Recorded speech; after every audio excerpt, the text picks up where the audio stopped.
Hello, my name is Brian Courtney, and I'm going to be reading from Off the Grid the Catalyst, my new book.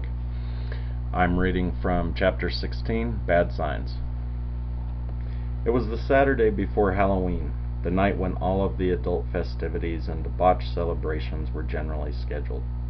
Pan and Darcy were going to a party at some friend of Darcy's. The plan was to pick up Darcy around 8, drive to the party, and then take a cab home if they were too drunk to drive. Pan knew there wasn't going to be any ifs, and that they would be taking a taxi, or the light rail, or bumming a ride, or maybe even driving with a buzz.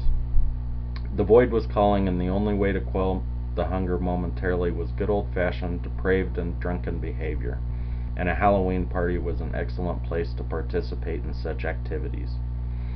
Despite its religious beginnings, its beliefs, and its rituals, the party tradition of Halloween made it one of Pan's favorite holidays. It wasn't because of saints or martyrs, or because he was remembering the dead. Pan loved Halloween because the Tridium was dead, or at least dismissed, or possibly unknown or unremembered. There was no formality and very little protocol, besides wearing a costume. Most importantly, though, it was because people were more grounded, more true and more real on Halloween than any other time. It's kind of funny if you think about it. In order to avoid all of the posturing and superficiality, all the uppity talk about money and titles, the conversations about things owned or what they plan to purchase, and actually be themselves, the cheerleaders have to pretend to be someone or something else.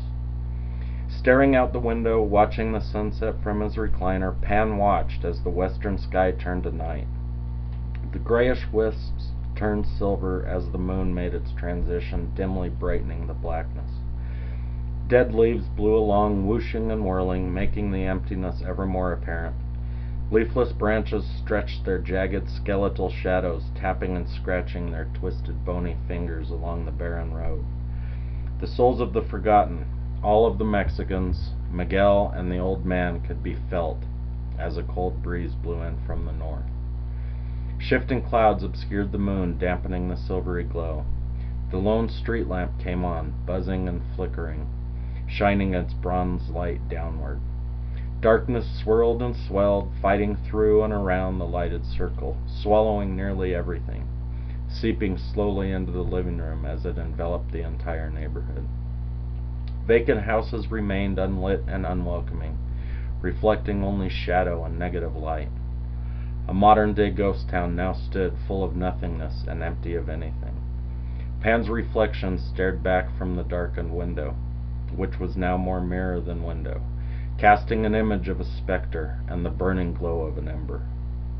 Pan extinguished his cigarette and exhaled noisily, pushing the smoke from his lungs. It's about time to party, he thought, trying to shake off the sadness and anger. Making his way through the gloomy, darkened haze to the stairs, Pan clambered upstairs to get ready. Turning on the light in his bedroom, Pan slowly strolled over to the dresser and turned on the stereo. Listening briefly, he cranked up the volume. That's about my time. I hope you enjoyed the excerpt. You can find me on the web at www.offthegridbook.com.